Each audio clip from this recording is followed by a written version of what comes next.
Hola a todos y bienvenidos a un nuevo episodio de Cuestión de Crimen. Ya sabéis, ese podcast donde nos adentramos en los casos más oscuros, las investigaciones más misteriosas y, claro está, los crímenes que nos hacen cuestionarlo todo. Antes de nada, antes de arrancar, quiero empezar con una pequeña disculpa. Este episodio debería haberse emitido la semana pasada, pero entre el trabajo y algunas cosillas que van pasando, pues se me ha complicado y no pude publicarlo a tiempo. Así que lamento el retraso, pero aquí estamos finalmente. En este episodio os traigo un caso que de verdad os va a poner los pelos de punta. Es de esos que te dejan pensando, cuestionándote, incluso un montón de cosas. Y seguro que a más de uno se va a quedar con ganas de saber más. Pero bueno, como siempre, lo que más me gusta de estos episodios es que todos estamos en la misma, tratando de descubrir la verdad detrás de los crímenes que nunca dejan de asombrarnos. Y si eres nuevo por aquí, bienvenido, por supuesto. Este es un espacio para hablar sin filtros, con respeto, pero sin dejar de lado el morbo natural que nos sale a todos y que nos generan estos casos. Así que prepárate para una historia llena de giros inesperados y detalles que te van a dejar pensando. Gracias por la paciencia y sobre todo por seguirme en este camino de misterio y de crimen. Espero que disfrutéis de este episodio tanto como yo, de contaros estas historias. Así que sin más, vamos a darle. Esto es Cuestión de Crimen y, como siempre, mantén la mente abierta porque nunca sabes cómo nos vamos a encontrar en el camino. Empezamos. El 2 de diciembre de 2001, el cuerpo de Elena Juvani, una joven bibliotecaria de 27 años, apareció en el interior de un patio de luces de Sabadell. Estaba desnuda, tenía quemaduras en la piel y todo indicaba que alguien la había arrojado desde la azotea. Días antes de su muerte, había recibido misteriosas cartas anónimas acompañadas de bebidas envenenadas. ¿Quién había escrito esos mensajes? ¿Qué querían de ella? El crimen dejó muchas preguntas sin respuesta y lo peor de todo es que más de 20 años después el caso sigue rodeado de sombras. ¿Quién mató a Elena Juvani?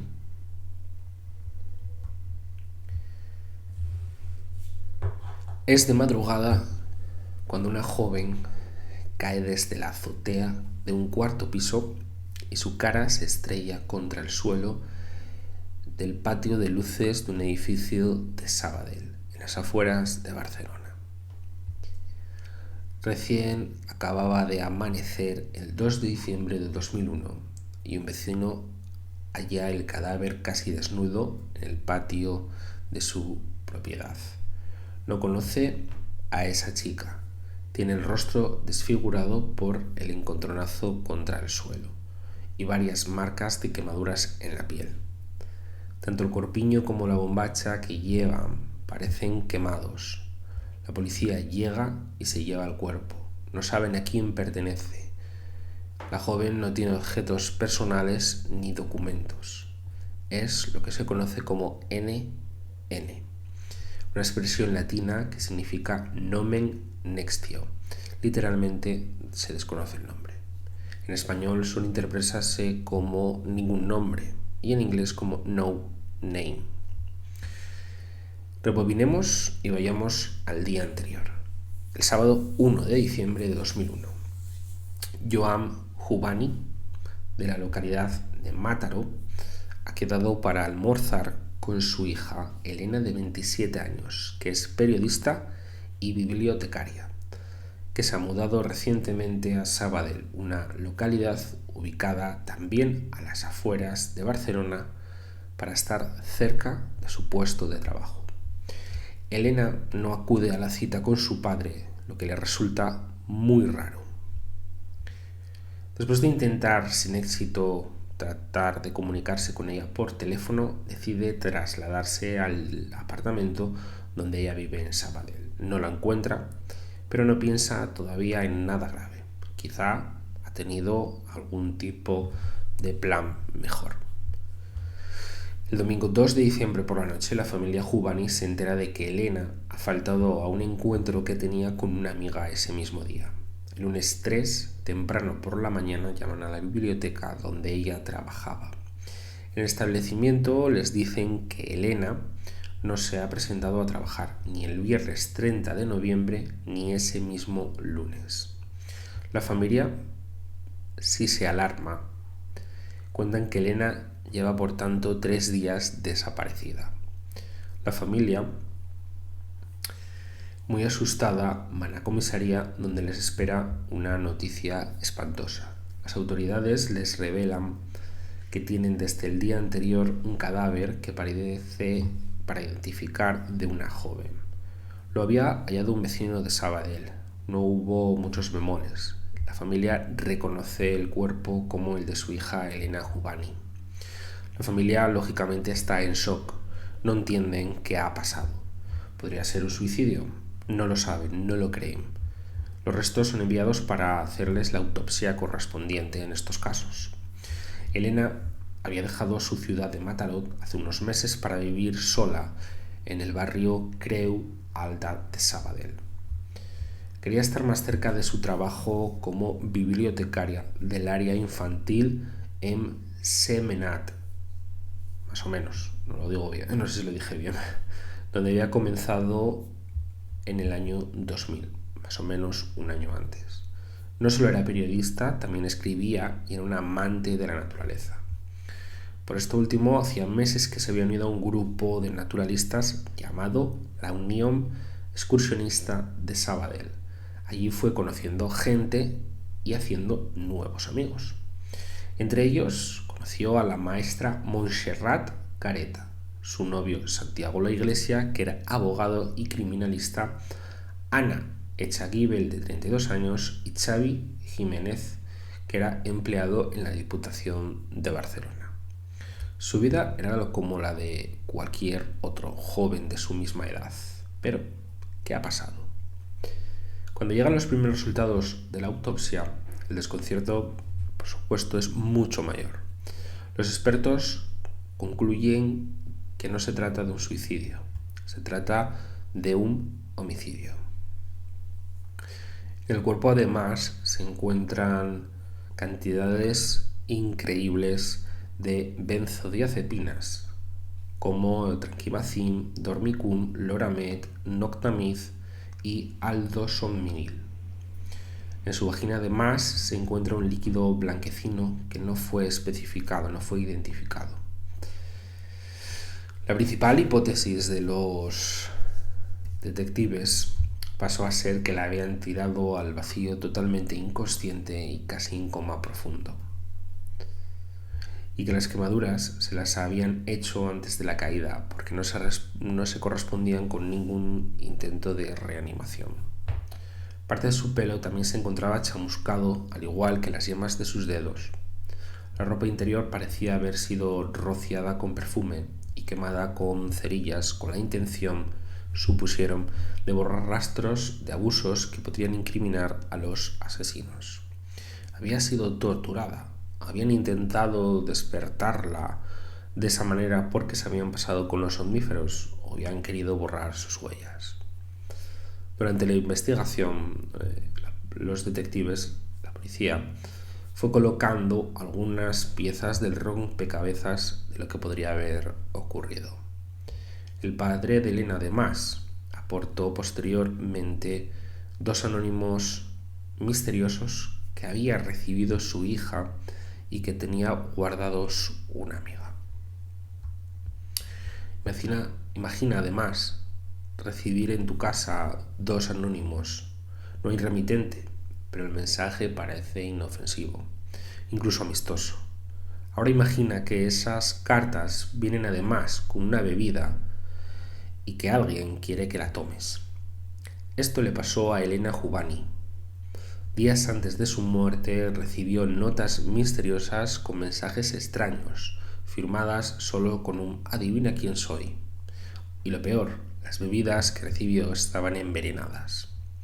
¿Quién enviaba esos mensajes? ¿Era un juego o una advertencia de lo que aún estaba por venir?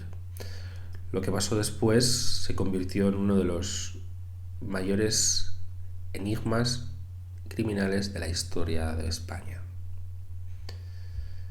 Como digo, eran dos notas que Elena había recibido meses antes de su muerte. Una databa del lunes 17 de septiembre del 2001. Había sido dejado dentro de una bolsa de plástico que había sido colgada en la puerta de Elena junto con una botella de horchata, una bebida que a ella le encantaba, y además unas medialunas rellenas con chocolate. Pocos sabían que en Sabadell, que a ella le encantaba eso. Tenía que ser, por tanto, alguien cercano, que la conociera muy bien, quien se lo hubiera llevado. El texto además estaba escrito a mano en catalán y decía algo así como: Elena, sorpresa. Pasábamos por aquí y hemos dicho: a ver, Elena, ¿qué se cuenta? ¿Quiénes somos? Te llamaremos. Ala, a comérselo todo. No se sabe si Elena comió y bebió lo que le regalaron en ese momento. La segunda nota era de unos 23 días después, del martes 9 de octubre, y había sido acompañada por unos pastelitos y un zumo de melocotón de la marca Granini en una botella de vidrio. Con la bebida habían dejado otro papel con un texto también manuscrito que decía: Elena, ante todo esperamos que te tomes esto con el mismo sentido del humor que nosotros. A la tercera revelaremos el misterio. Muy seguro te echarás unas risas. Nos gustaría además volver a verte, volver a coincidir en una excursión de la UES, la Unión de Excursionistas de Sabadell. Ya lo hablaremos. Ahora vamos a ver si encontramos un lugar bueno, bonito y barato en Sabadell para perfeccionar el inglés. Buen provecho. No nos hagas un feo. En la tercera ya nos invitarás tú, sin duda. Besos. Elena llevó el zumo a su trabajo en la biblioteca, donde bebió una pequeña parte. Estaba escribiendo un pequeño texto cuando comenzó a sentirse adormilada, sin fuerzas. Se dio cuenta de que en ese estado no podría seguir trabajando, ni siquiera volver a su apartamento conduciendo el coche. Una pareja compañera suya de trabajo le ofreció irse con ellos. La vieron tan mareada que le aconsejaron que se quedara a dormir en su casa. Le prepararon un té y notaron que no tenía coordinación y que la bebida que le habían dado se le derramaba desde la comisura de los labios. Elena durmió profundamente y al despertarse a la mañana siguiente se sintió mejor, pero no recordaba casi nada de lo que había ocurrido el día anterior.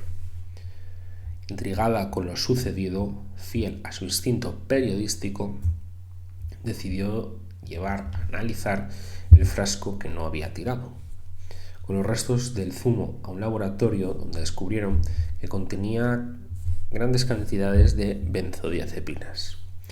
Habían puesto somníferos a ese regalo y esa había sido la causa principal de la somnolencia tan profunda. Quedó desorientada con la novedad y guardó las notas. El resultado lo dejó en su casa, donde sería hallado por la policía después del asesinato. La investigación además apuntó primero a rearmar el último día en que Elena fue vista con vida, el viernes 30 de noviembre. Elena trabajó por la mañana en su ordenador hasta las 9:55. Más tarde llamó a su amigo Salvador, tomó su última pastilla anticonceptiva del blister que dejó en su mesita, y cerca de las 12 salió de su apartamento. Se dirigió con el coche a la calle Calvet de Estrella 48, también en Sabadell, donde vivían sus amigos de la Unión Excursionista, Montserrat Careta y su novio Santi La Iglesia. de allí ya no saldría con vida. A las 3 de la tarde debería haberse presentado a trabajar en la biblioteca, pero no lo hizo. Los expertos en homicidios supusieron que fue en ese apartamento donde la mantuvieron retenida contra su voluntad, drogada hasta la inconsciencia y donde podrían haber abusado de ella. ¿Qué ocurrió esa tarde, durante esa noche y durante todo el sábado 1? Pues sencillamente no se sabe. Los hechos que se han ido recolectando hasta ahora indican que en la madrugada del día 2, entre las 3 y las 5 de la madrugada, entre 2 o más personas subieron a Elena a la azotea del edificio porque no había ascensor. Debieron de trasladarla un piso por escalera, más o menos. Luego, después de un rato, desde esa terraza en el cuarto piso, la pasaron por encima de un pequeño muro que había y la arrojaron totalmente inconsciente. Un vecino declaró haber escuchado el impacto contra el suelo alrededor de las 4:45 de la madrugada. Lo recordó con precisión porque dice que miró en ese momento el reloj cuando escuchó el ruido. Los peritos concluyeron que la cantidad de benzodiazepinas encontradas en el cuerpo de Elena era como unas 35 veces superior a la dosis normal. Pero aseguraron que eso no podría haberle ocasionado la muerte. Tenía lormetazepam, alprazolam y midazolam, además de cafeína y alcohol. El deceso de la joven se habría producido por el impacto contra el piso. En el recorrido, su cuerpo dormido profundamente chocó antes contra unos tendederos con ropa que no alcanzaron para amortiguar su caída. Allí la encontró el vecino. Elena Juvani fue asesinada en 2001, pero hay algo mucho más inquietante en este crimen: las personas que estaban a su alrededor. Las pistas apuntaban a su círculo más cercano, los compañeros de la Unión de Excursionistas de Sabadell, entre ellos Montserrat Careta, quien fue arrestada y enviada a prisión, pero antes de que pudiera hablar, se quitó la vida. Entonces, ¿caso cerrado? Para nada. Había muchos más nombres, más conexiones y más sospechas. ¿Fue un crimen en solitario o un plan en grupo? Los primeros interrogatorios a su círculo íntimo sucedieron con cierta rapidez: familiares, colegas del trabajo, amigos. El interés principal de los investigadores se focalizó en Montserrat Careta, que vivía en el edificio pegado a donde había sido hallado el cadáver y donde en la terraza hallaron su ropa doblada. La policía revisó tardíamente el departamento de la calle Calvet Estrella 48 de Montserrat. En el lugar se encontraron cabellos de Elena, 2 frascos de Noctamid, un psicofármaco que tiene efectos hipnóticos que contiene además benzodiazepinas, uno lleno y otro vacío, y una caja de cerillas igual a la hallada en la terraza del edificio desde el que había caído Elena. Con estas cerillas le habían quemado y encendido sus prendas íntimas con agua de colonia. Montserrat Careta trabajaba a doble turno, por la mañana de 9 a 1 y por la tarde de 3 a 5. Curiosamente, ese 30 de noviembre faltó a las clases de la tarde. Ninguno de los nuevos amigos de Elena, ni Montserrat, ni su novio Santi, ni Ana, ni Xavi, pudieron explicar dónde había estado la noche en que sucedió el crimen y por qué no había ido a trabajar ese día. Además, surgió algo llamativo. Montserrat y Santi habían participado de manera imprevista el domingo 2 en una excursión con la agrupación a la que todos pertenecían. No se habían anotado antes como era habitual, no se habían inscrito antes. Podía interpretarse como si hubieran querido salir apresuradamente de aquella escena. Él o los asesinos de Elena contaron con una ventaja además adicional que no habían pensado. El primer juez de la causa, Manuel Horacio García, se mostró convencido de que lo ocurrido con Elena era evidentemente una cosa de mujeres, celos o amores no correspondidos. La justicia mandó a peritar los dos anónimos. Si bien los abogados de la víctima pretendían que estos fueran comparados con las fichas del grupo de excursionistas, lo curioso fue que el juez, por su preconcepto de que el crimen era algo de mujeres, solo solicitó que se compararan con la letra de Montserrat y de Ana Echagüe. Dejó fuera a los dos varones en esta prueba. Era clave que la sustancia hallada en el organismo de Elena fuera la misma que se había hallado en aquel zumo que había hecho analizar la misma víctima. Eso parecía demostrar que estaban ante las mismas personas y los mismos métodos perversos. Dormirla con el zumo a modo de ensayo y dormirla hasta la muerte, ¿para qué? ¿Abusar de ella? No se sabe. El 12 de febrero de 2002, Montserrat Careta fue detenida como sospechosa del crimen y enviada a la prisión de Guadalras sin posibilidad de libertad bajo palabra. Estando presa, la investigación apuntó también a su novio, Santiago La Iglesia. Con los resultados del peritaje caligráfico, que señaló que los anónimos eran compatibles con la letra de ambas chicas, también fue imputada Ana Echagüe. El 23 de marzo, ella también fue detenida, con la idea de que la mitad superior del segundo mensaje había sido manuscrito por Ana. La familia de Elena sospechaba. No les cuadraba que Ana hubiera sido enviada a la cárcel.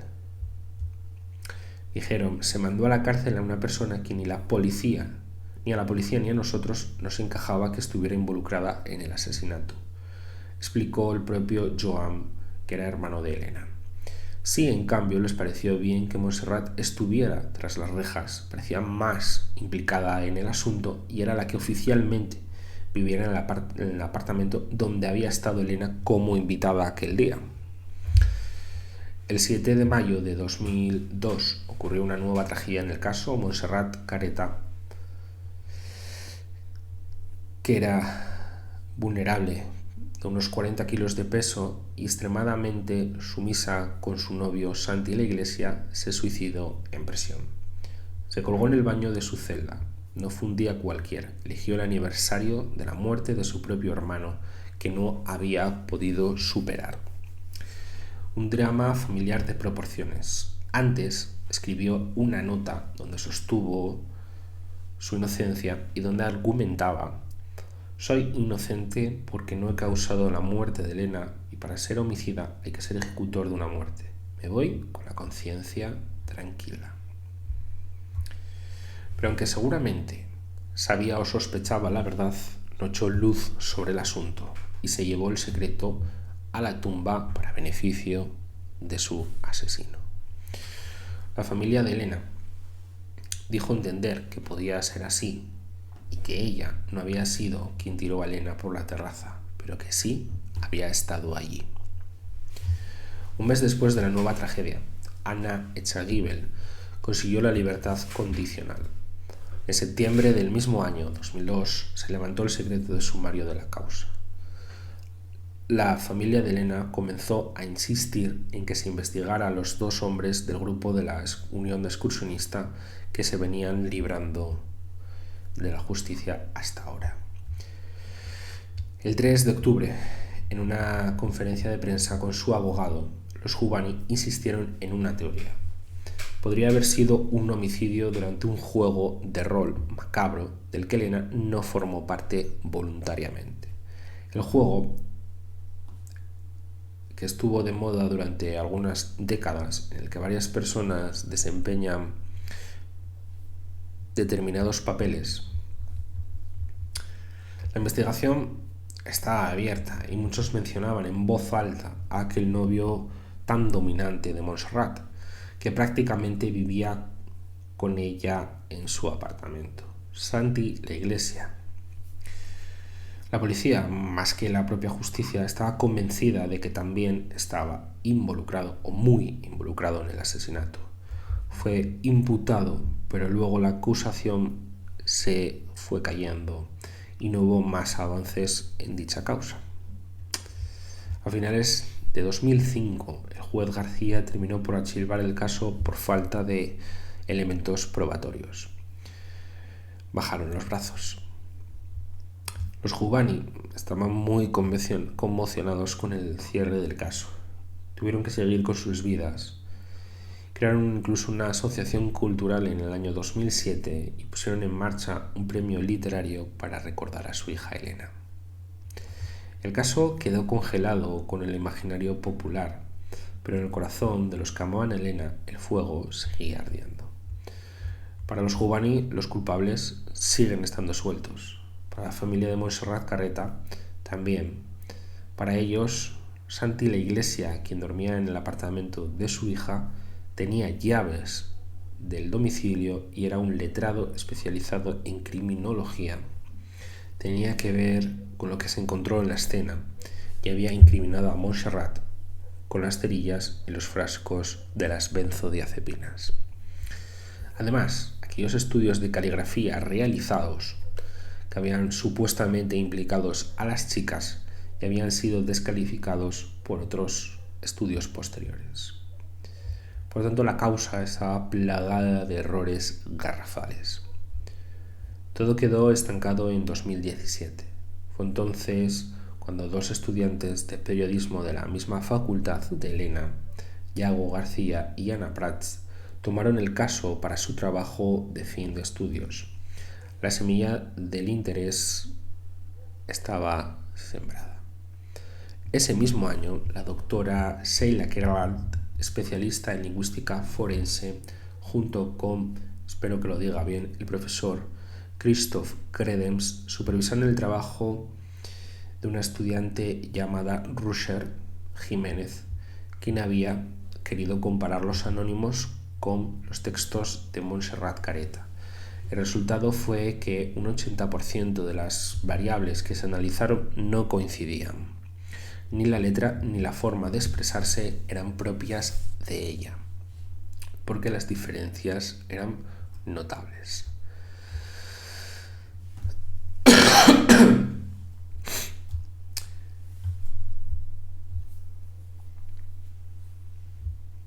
En el año 2018 el programa Crímenes dedicó en Radio de Cataluña 6 episodios al caso de Elena. Un detective admitió en directo, indignado, que el juez no les había dejado hacer su trabajo y que el verdadero asesino era Santi la Iglesia, que lo había hecho obviamente con la ayuda de otras personas. El caso terminó por resurgir en plena cuarentena en 2020, cuando Carles Porta lo llevó a la televisión en un doble episodio de su programa Crímenes, lo que generó innumerables notas de prensa y volvió a despertar las conciencias aletargadas. También incluso apareció un vecino posteriormente que dijo que un día antes del crimen, al mediodía, vio a Montserrat caminando de manera tambaleante con gafas negras, ayudada por dos jóvenes. Uno de ellos, Santi la Iglesia. Lo conocía bien. Las preguntas que quedaron sin respuesta son: ¿estaba también Montserrat drogada por los somníferos? Por eso podría no haber recordado nada de lo que sucedió con Elena. ¿Qué estaba pasando en ese apartamento de la calle Calvet de Estrella número 48?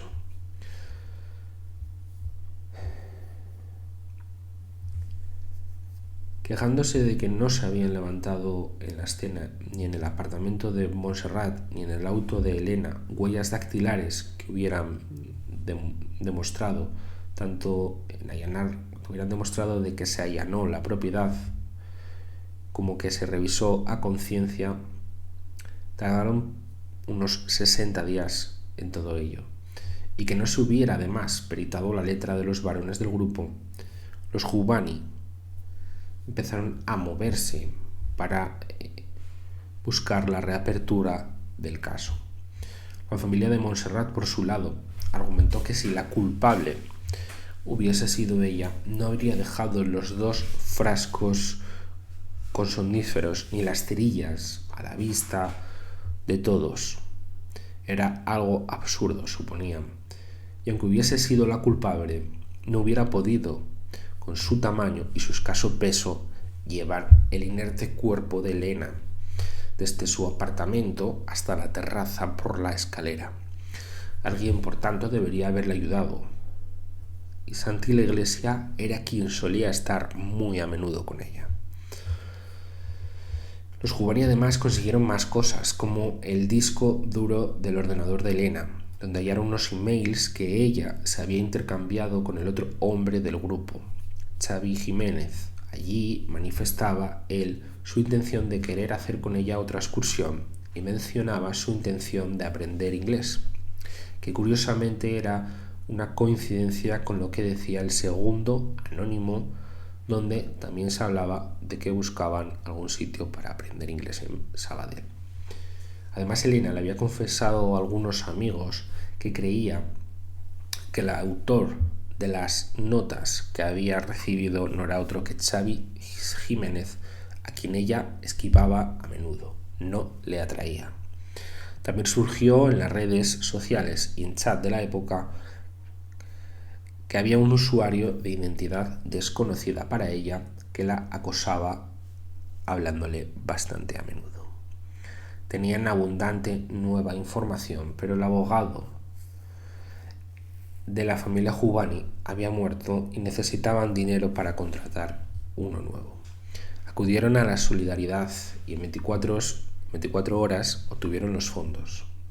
Se pusieron en contacto con el abogado Benet Salellas y en junio de 2020 pudieron reabrir el caso. El juez consideró que esos emails tenían una conexión clara y directa con el texto del segundo anónimo, así que el juzgado de primera instancia número 2 de Sabadell acordó por fin el 3 de agosto de 2020 reabrir las actuaciones. Por una parte, indagarían en la coartada de uno de los principales sospechosos, Santi la Iglesia, para intentar desarmar su relato. Descubrieron que vivía prácticamente siempre en el apartamento de Montserrat y que con frecuencia compraba medicamentos y somníferos en las farmacias cercanas. Además, apareció un testigo que dijo que él no estaba en uno de los sitios que había dicho estar esa tarde, en una protesta por la construcción de un campo de golf. Las idas y venidas en la causa siguieron. El 1 de diciembre de 2021, el nuevo juez decidió por fin investigar también a Xavi Jiménez. Justo un día antes de que lo alcanzara la prescripción para ser imputado, al filo de la impunidad. El delito terminó por prescribir, pero no para las personas que fueron imputadas en algún momento, como Santiago la Iglesia, Ana Chegibel y Xavi Jiménez. Para ellos, recién lo hará 2 años más tarde, según marca la ley. Le pidieron al nuevo sospechoso escritos a mano de la época del crimen, pero Xavi Jiménez negó tener alguno. Los peritos grafológicos de la Policía Nacional decidieron examinar su escritura actual y compararla de todas maneras con la de los anónimos. En abril del 2022, los estudios concluyeron que el autor de la segunda nota era, sin lugar a dudas, Xavi Jiménez. Las primeras pericias habían sido equivocadas. El suicidio de Montserrat se volvió incluso más injusto que nunca. La familia sostenía que ella era la otra víctima de la historia y la familia de Elena recobró la esperanza de que se pudiera hacer justicia. La mirada de la investigación apuntó hacia Xavi Jiménez, quien es hoy el único imputado de la causa. En este sentido, el juez advirtió a partir del nuevo informe caligráfico de la policía científica que existen ciertos indicios suficientes como para atribuirle a Xavi Jiménez la redacción material del anónimo del 17 de septiembre de 2001. Respecto del segundo escrito que recibió la víctima el 9 de octubre de 2001, aunque Xavi alegó estar trabajando, el juez sostuvo que ello no le excluye que participase de haberlo redactado o en la comunicación de la información necesaria para llevarlo a cabo.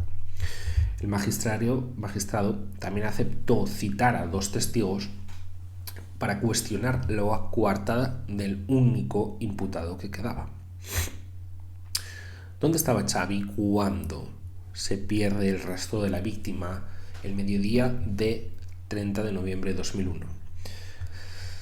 Jaume Sanllehi, en su primera declaración en 2001, contradijo sin querer a su amigo Xavi, que había declarado estar con él. Jaume dijo que había estado tomando unas cervezas con unos amigos en Barcelona. Al percatarse de la contradicción, Jaume volvió a la comisaría para decir que se había confundido de día y que corrigió su declaración para que coincidiera con la de su amigo Xavi. Testificó que efectivamente había pasado la tarde con él preparando una excursión para el día 1 de diciembre. Pero 20 años después apareció un amigo de Jaume quien confirmó que la primera versión de Jaume era la correcta. Jaume había estado con ellos y no con Xavi. Este testigo desarmó su coartada dejando clara la verdad. ¿Dónde había estado entonces? En la calle Calvet de Estrella 48. El otro testigo que declaró en 2022 fue Francesc Macià, el presidente de la sección de naturaleza de la Unión de Excursionistas de Sabadell, quien se escudó repetidamente en su falta de memoria y no apartó nada. Se cree que sabe mucho más de lo que contó. El juez también aceptó que debido a muchos avances técnicos disponibles en la actualidad, se volviera a buscar ADN en la ropa que vestía la víctima el día de su asesinato. Se mandaron de nuevo a investigar los deteriorados hisopos del cuerpo de Elena. Pudieron rescatar 2 muestras de ADN del suéter marrón que llevaba puesto Elena ese fin de semana.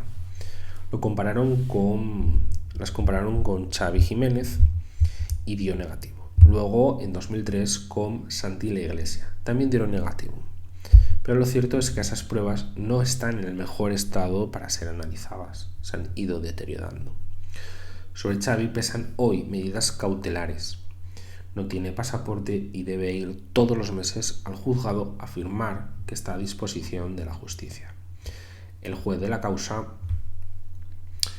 dijo con firmeza que existen indicios suficientes para afirmar que Xavi participó de forma activa en la comisión del delito de asesinato de Elena. Además, están las sospechas de Elena, que había hecho explícitas a una íntima amiga que creía que la persona que había dejado las notas con los zumos había sido Xavi, porque siempre iba detrás de ella. De hecho, Elena había dejado de acudir a algunas reuniones para no toparse más con él. La justicia hoy cree que en el crimen tienen que haber intervenido varias personas. El traslado de la víctima hacia la azotea tuvo que ser efectuado por varias personas que habrían actuado de forma coordinada. En el lugar en el que fue hallado el cuerpo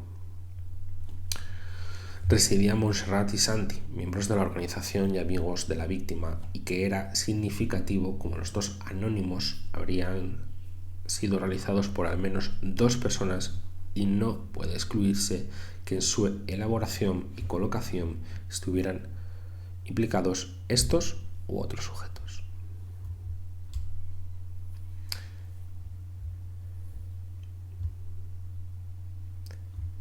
Y hasta aquí el episodio de esta semana. El reloj sigue corriendo y seguimos sin respuestas de lo que le pasó a Elena Jubany. No olvidéis seguirnos en redes sociales, TikTok, Instagram, YouTube y por supuesto en todos los agregadores o en los que soláis escuchar de podcast, Spotify, iVoox, YouTube, Podimo, etc. Nos vemos la próxima semana con un nuevo caso, un nuevo crimen que espero que os guste. Gracias por seguir ahí.